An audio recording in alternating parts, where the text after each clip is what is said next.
Pai do Senhor, povo de Deus, estamos aqui agora na nossa segunda aula de liderança e administração eclesiástica.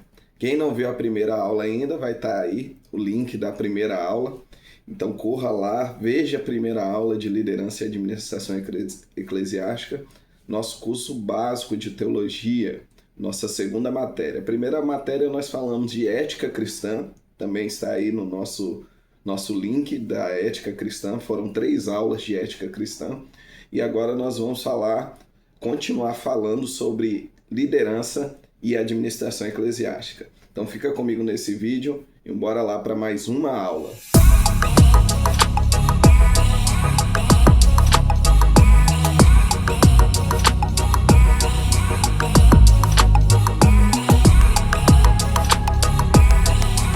Então tá aqui, irmãos, como viver uma liderança pessoal.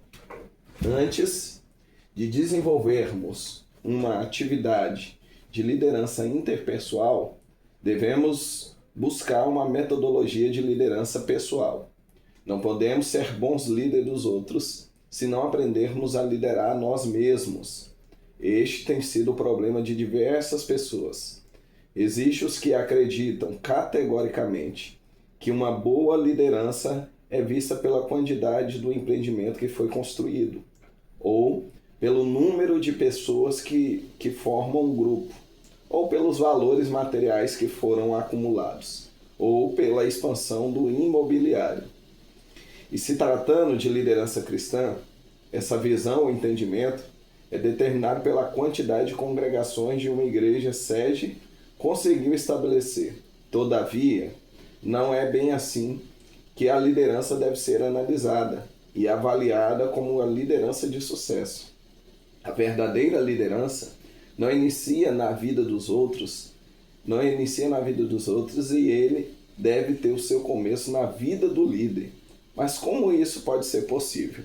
Então olha só, no mundo secular nós percebemos que uma liderança ela é avaliada pela quantidade de empreendimento que ela conseguiu, pela evolução material que ela também adquiriu, e também no âmbito espiritual tem gente que avalia o êxito, o sucesso de uma liderança através de congregações que essa igreja sede constituiu. Porém, na visão teológica de liderança, nós percebemos que a verdadeira liderança que teve êxito, que teve sucesso em liderar os outros, é liderar a si mesmo. Começa liderando a si mesmo. Se essa pessoa for um bom líder de si, essa pessoa é uma boa liderança. Então bora ver aqui um pouco mais. Primeiro, o líder deseja ser o melhor para os outros, deve ter cuidado de iniciar seu papel de líder, analisando em primeiro lugar se há em seu interior um indivíduo verdadeiro, honesto, sincero e capaz de aceitar o sucesso dos outros. Então olha só, a primeira coisa que observamos aqui é que o bom líder ele tem que ser no seu interior verdadeiro, honesto, sincero e capaz de aceitar a evolução dos outros. Então esse é o verdadeiro e bom líder.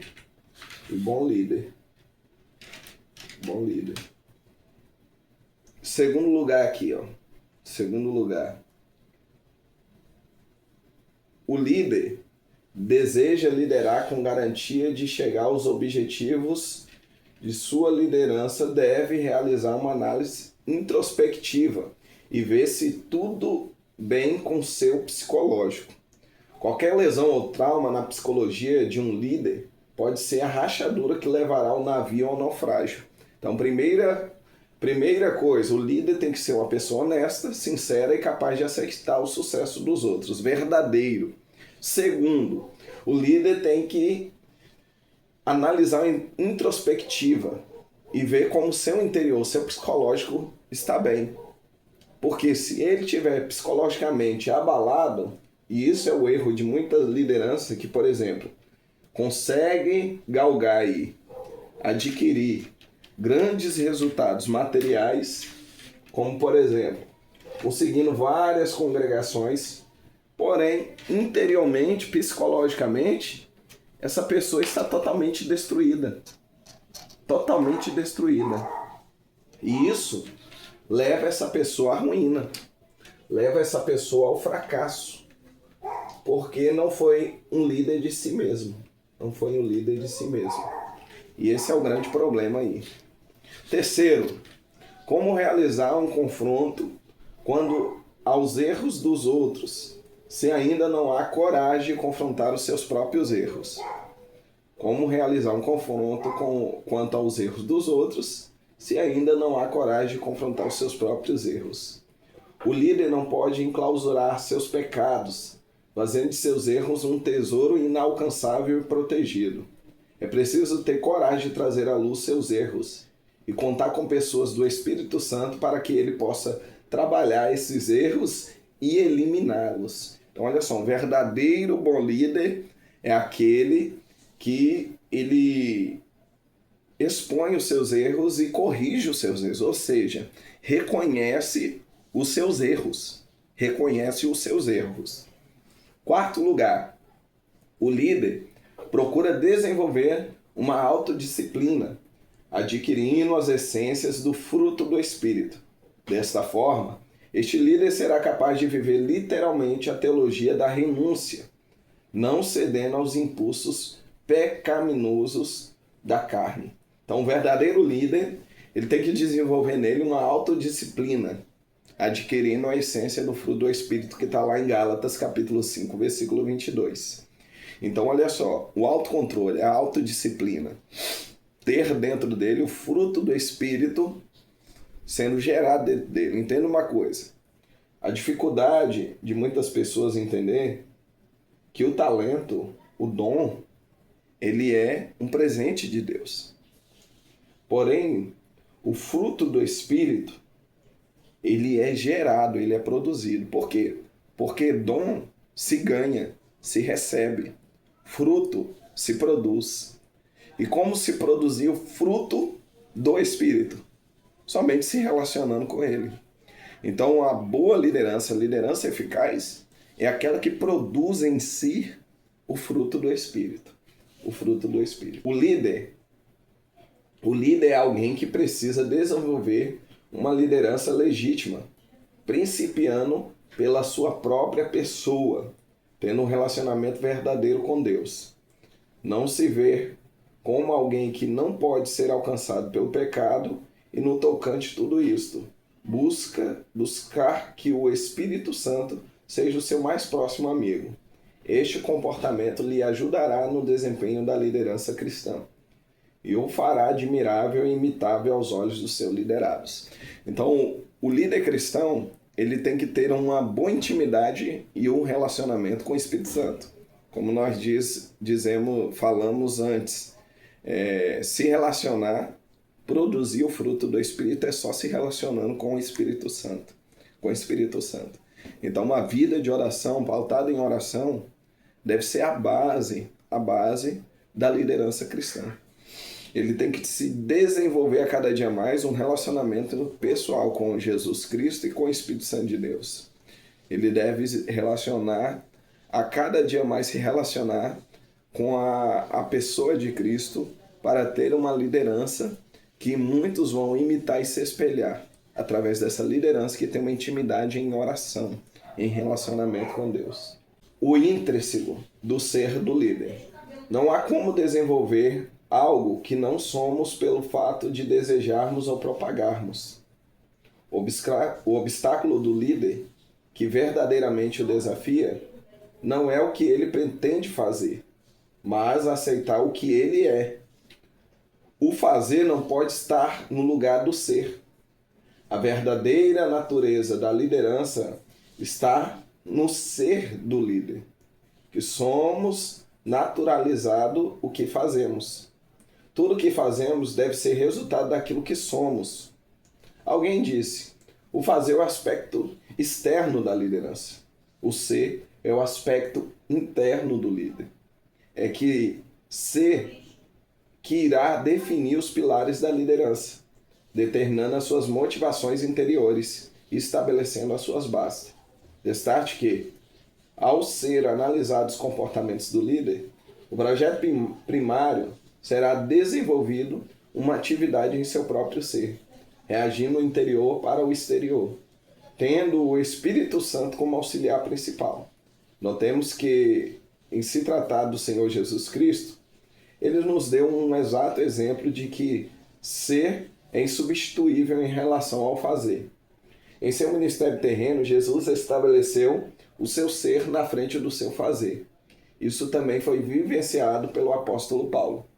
Então, ser é melhor do que o fazer. Tem muita gente preocupado com aquilo que faz, mas não preocupado com aquilo que é.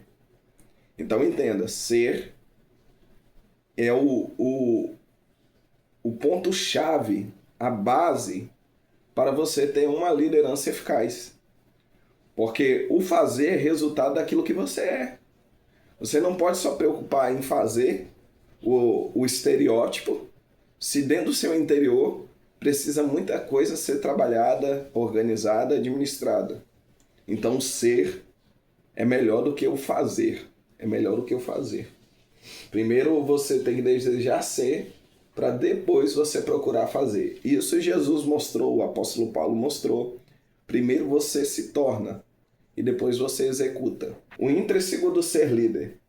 Há algo inegável nas escrituras sagradas neotestamentárias é a forma como o Senhor coloca a visão atual de um caminho paradoxal em relação à liderança nos dias de Cristo Jesus. Na liderança do Senhor Jesus, a principal tarefa de um líder em relação aos seus liderados era aplicar o valor de servir, ao invés de ser servido. Em relação à liderança neotestamentária, ela não se apoia em tornar um líder uma estrela, mas fazer dele um exímio servo que desempenha com humildade a sua tarefa de líder. Existem os que o Senhor colocou para servir a igreja com o alimento das Escrituras e outros que foram colocados para servirem à mesa. Todavia, tanto um quanto o outro deverão sempre servir. Então, qual o papel do líder, da liderança cristã? É servir. Este é o papel do líder. É o serviço. Está pronto para servir. Pronto para servir. Analisando o verdadeiro valor pessoal, uma determinante verdade na vida de uma liderança é, sem dúvida, encontrar o seu verdadeiro valor em Deus. Quanto a liderança consegue se encontrar ou detectar o seu verdadeiro valor em Deus, ela se liberta de total e qualquer carência em relação à confiança quanto ao deve ser feito, para que deve ser realizado a sua tarefa de liderar. Então, olha só, o verdadeiro líder, ele encontra o seu valor pessoal em Deus. E ele tira toda a carência, toda a carência. Tem liderança que ele precisa de apoio emocional no sentido de elogios, as pessoas elogiar para que ele se sinta bem. As pessoas elogiar o que ele está fazendo para que ele se sinta bem. Isso é uma carência emocional. O líder, ele reconhece o seu valor em Deus e não precisa, muitas das vezes, ser valorizado pelas pessoas que estão em sua volta. Porque tem toda a liderança cristã, o Senhor Jesus. Muitas das vezes ele foi rejeitado, desvalorizado e mesmo assim cumpriu o seu papel de líder para nos ensinar o exemplo de ser líder. Então essa carência que muitos têm, muitas das vezes é por falta de reconhecer o seu valor em Deus. Quem reconhece o seu valor em Deus não precisa de viver uma carência emocional. Analisando essa questão, vamos lá. Em primeiro lugar, somente o Senhor deve ser a fonte verdadeira dos valores pessoais do líder, pois somente Ele tem o poder de preencher toda a lacuna existente na alma do ser humano. Não há como encontrar esses recursos em outros lugares ou em um outro ser, além do Senhor. Uma busca fora de Deus pode resultar numa frustração permanente. Então, em primeiro lugar, esses valores têm que ser encontrados em Deus. Vamos lá. Em segundo lugar, não há como líder constituído pelo Senhor desejar satisfazer-se em algo que não esteja relacionado com a sua revelação. A palavra de Deus deve ser para o líder do povo de Deus o manual de toda a sua construção de vida. Então, esses valores têm que ser adquiridos pela palavra de Deus. Em terceiro lugar, as fortalezas de um líder de Deus deve ser sempre o próprio Deus. Lembrando que fortaleza não é um lugar de ausência de adversários, mas a proteção contra elas. Todo líder possui os seus adversários, mas somente o líder que tem Deus como sua fortaleza será capaz de ser protegido de seus ataques. Então, terceiro lugar aí, o líder tem que buscar a sua fortaleza em Deus para ser protegido, revestido, guardado, livrado de todos os ataques. Lembrando que estar na fortaleza não te impede de ter adversário, muito pelo contrário. Quando você está na fortaleza, muitos adversários sobrevirão sobre a sua vida. Porém, o verdadeiro líder, ele é guardado e protegido quando ele tem a sua fortaleza em Deus. O relacionamento do líder do povo de Deus com o próprio Deus revelará sua devida segurança. Jesus não teve qualquer dificuldade em lavar os pés dos seus discípulos, entendendo que aquela atitude o colocaria em condição desfavorável a eles. Muito pelo contrário, ele sabia que o Pai o amava. Esta certeza declarava sua intimidade com o Pai. Lembre-se, conhecimento é o resultado de um relacionamento de intimidade, sabendo que tudo que o Pai pensava quanto a ele não possuía necessidade de provar para ninguém que de fato era ele. Quando o líder é alguém que tem a sua vida estribada em Deus, nada mais precisa ser feito para preencher a sua alma e seus valores pessoais. Sua identidade como servo do Senhor, os que estão direcionados a Ele para o servir, deixa de ser um obstáculo e passa a ser uma oportunidade. Quanto o líder, tendo a sua vida estribada em Deus, nada mais precisa ser feito para preencher a sua alma. Então, o líder é essa questão aí que nós vimos. É alguém que serve, é alguém que está com um relacionamento estribado em Deus, está íntegro, está totalmente vivendo uma intimidade com Deus. Quem detém o poder não pode ser servo. Não há nada mais desejado pelo ser humano que nutrir poder. Para o homem, o poder é uma medida incompleta, ou seja, quanto mais ele tem, muito mais ele deseja ter.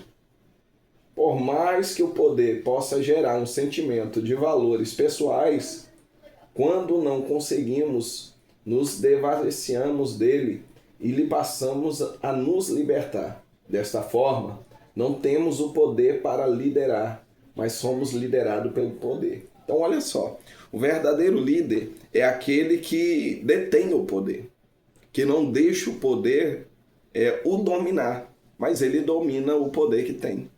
Porque quando você deixa o poder sobrepor a sua liderança, você é dominado por ele e não domina ele. Isso é o problema. Porque tem gente que nutre tanto poder que quanto mais tem, mais ele quer, mais ele deseja. Então é uma busca constante na sua vida e sendo liderado, dominado por este poder, sendo guiado por este poder. E o poder que é dado à liderança não pode subir pela sua cabeça, não. Tem que ser dominado por ele. O poder é bom como servo e não como senhor da sua vida. O líder deve ser igual ao Senhor Jesus. Antes de aceitarmos um cargo de liderança no reino de Deus, devemos entender o que realmente significa este texto da Escritura sagradas. De sorte que haja em vós o mesmo sentimento que houve também em Cristo Jesus, que sendo em forma de Deus não teve por usurpação de ser igual a Deus, mas esvaziou-se de si mesmo, tomando forma de servo e fazendo semelhante aos homens, e achando em forma de homem, humilhou-se a si mesmo, sendo obediente até a morte e a morte de cruz. Filipenses capítulo 2, do versículo 5 ao 8. Enquanto não entendermos o que Paulo quis dizer-nos. Em relação a estas palavras, devemos resistir o que chamamos de liderança cristã. Gnoses, essa palavra é um substantivo que significa esvaziamento, aniquilamento, renúncia. Ela se deriva do verbo gnó, que significa tornar vazio, despojar, abdicar. Então, olha só, devemos ser igual ao Senhor Jesus. Devemos ser igual ao Senhor. O líder deve ser igual ao Senhor Jesus, esvaziando de si mesmo. Então, o nosso Senhor Jesus, mesmo sendo Deus, não teve usurpação de ser igual a Deus, mas esvaziou-se a si mesmo, tomando forma de servo e sendo semelhante aos homens. Então, ele se esvaziou. Então, a liderança cristã, ela deve seguir esse modelo, seguir esse exemplo, seguir esse padrão. Qual padrão? Esvaziando de si mesmo. Esvaziando de si mesmo. Essa palavra gnose aqui significa esvaziamento, aniquilamento, renúncia. Então, muitas das vezes temos que renunciar para ser um verdadeiro líder. Neste primeiro ponto, devemos entender que Jesus Cristo, abrindo mão do poder, esvaziando-se a si mesmo, queria nos ensinar que ser servo não significa ser inferior. Ele é o detentor de toda a honra e de toda a glória, mas abdicou-se de tudo para nos ensinar que os verdadeiros valores não podem estar somente nos pontos altos da vida. Ele nos fez trocar inexprimíveis, sendo ele o Criador, de forma voluntária. Assumiu a condição de servo, deixou de se assentar no trono para se assentar à mesa com homens. Trocou a condição de sua glória para se posicionar diante de homens em estado de queda. Tendo nas mãos, ao invés de um cedro de justiça, uma bacia e uma toalha. Trocou o altar que os homens lhe ofereciam ofertas para assumir um lugar de vergonha, ou seja, a cruz. Neste segundo ponto, reconhecemos que ele administrou o poder muito bem. Ele é quem administra o seu poder e não o seu poder que o administra. Agora, é ele a quem nos chama para viver o que ele viveu. Para que isso possa ser possível, ele deu ao seu servo poder e autoridade. Então, Jesus ensinou que não é o poder que administrava ele, mas ele que administrava o poder. Então, da mesma forma, nós que recebemos poder e autoridade, temos que administrar esse poder e autoridade e não ser administrada por ela. Jesus não fez dos homens celebridades, mas os condicionou a servos, para que aqui ele possa dar aos homens aquilo que ele o confiou. A capacidade de poder servir hoje para serem servidos no futuro. Todavia, não devemos confundir autoridade com autoritarismo. Mas qual é a diferença entre esses dois termos? Autoridade é o direito devidamente estabelecido de forma de se fazer obedecer. Diz da pessoa que tem o direito de colocar os elementos sob a sua determinação. É a declaração de que a pessoa possui a devida competência de administrar certa área de sua responsabilidade. A liderança deve olhar para a autoridade e entender que esta garante a condição de liderança, mas não elimina a sua responsabilidade de cumprir como missão de servo. O autoritarismo. O autoritarismo é identificado quando o líder entende que pode fazer o que bem deseja e assim ele pratica que é conhecido como abuso de autoridade. Quando isso ocorre, o líder declara na prática uma ação que revela seus interesses pessoais, sua ambição desenfreada, como se fosse algo plenamente correto. Esta questão de autoritarismo deve ser vista como uma autoridade enferma. Essa liderança faz mal à psicologia dos liderados, levando-os a viver na prática o que é conhecido como opressão de poder. Então, um verdadeiro líder ele deve ter autoridade e não autoritarismo, que são coisas totalmente distintas. Quando falamos de liderança autoritária, estamos falando de uma forma de liderança que não aceita confrontos, não aceita que suas opiniões sejam confrontadas pelos seus auxiliadores. Esta forma de liderança não permite que ocorra relacionamentos verdadeiros, vestidos de confiança, sendo identificados de relacionamentos superficiais. Daí, fazer a seguinte interrogação: qual dessas tem sido o conceito de minha liderança? Uma liderança autoritarismo ou uma liderança com autoridade? Submissão mútua. Como praticar uma liderança com submissão mútua? Antes de dar continuidade a este assunto, sugerimos que o aluno leia atentamente o texto de Efésios capítulo 5, versículo 1 ao 13. O que diz aqui em Efésios capítulo 5, versículo 1 ao 13? Sede, pois, imitadores de Deus, como filhos amados, e andais em amor, como também Cristo nos amou e se entregou a si mesmo por nós, em oferta e sacrifícios a Deus, em cheiro suave. Mas a prostituição, em toda impureza ou avareza, e nem ainda se nomeia entre vós, como convém a santos, nem torpeza, nem porvice, nem chocarrice, nem como que não convém, mas antes em ações de graça. Porque bem sabeis isto, que nenhum fornicador, impuro ou avarento ou idólatra tem herança no reino de Deus, de Cristo e de Deus. Ninguém vos engane com palavras vãs, porque por estas coisas vem a ira de Deus sobre os filhos da desobediência.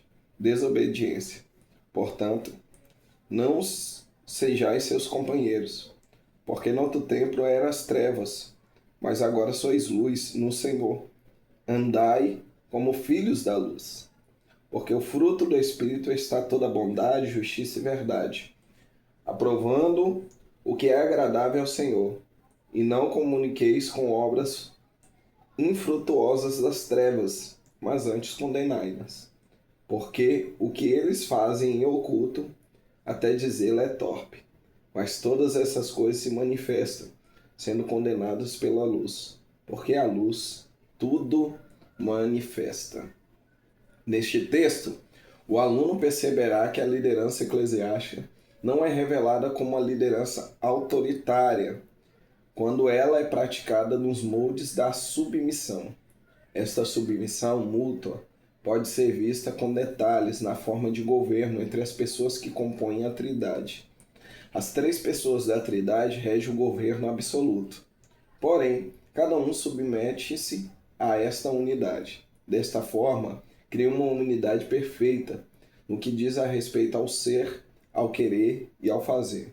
Quando esta ação está na prática, o que nunca deixa de estar, ela revela a unidade do governo, mais conhecida como Deus, entendendo que a deidade é uma, mas a divindade são três e distintas uma da outra. Esta mesma questão é vista entre o Senhor Jesus Cristo e aqueles que formam a igreja. Então, uma submissão mútua. Você vê que Jesus submeteu ao Pai. Então, se houve essa submissão entre a Trindade, nós também devemos se submeter a Cristo e assim, consequentemente, os liderados se submeterão ao líder que Deus constituiu aqui na Terra. Então, a submissão mútua. Quando você se submete, pessoas se submetem a você em forma de respeito, de honra, nesse sentido, tá? Submissão à autoridade. Mais uma vez é dada a instrução para que o estudante, antes de prosseguir com este estudo, leia atentamente o texto de Romanos de 1 a 3. Aqui, o aluno poderá compreender que o que realmente significa na prática princípios bíblicos de submissão às autoridades. Todavia, antes de buscar na prática esta ação, busque responder esta questão. O que realmente significa submissão? O que realmente significa submissão? Vamos ver? Submissão, em primeiro lugar, é o ato ou ação de submeter a algo, ou alguém, ou alguma coisa. Deixar dominar passivamente, uma forma de subordinação. vassalagem ou servidão. Então, a submissão é submeter a algo ou alguma coisa ou deixar-se dominar passivamente em forma de subordinação. É o vassalo que se subordina ao soberano. Letra B.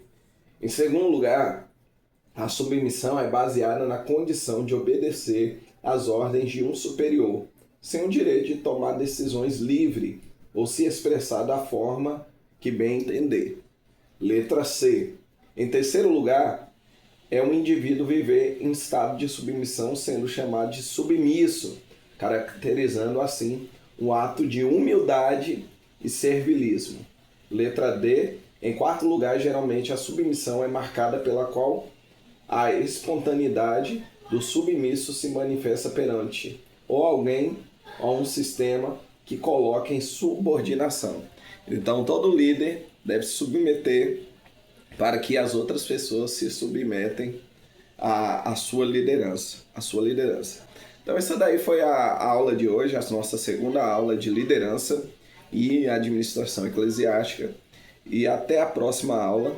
Não perca, se você ainda não se inscreveu no canal, se inscreva, compartilhe esse vídeo com alguém que gosta de aprender da palavra do Senhor e também siga a gente aí nas nossas redes sociais. Somente comentando, compartilhando e notificando aí, participando desse grupo, desse canal, vai estar nos ajudando a cada dia mais a levar a palavra de Deus àqueles que necessitam compreender um pouco mais sobre este tema maravilhoso. Amém? Fica até a próxima aula. Shalom. Deus abençoe.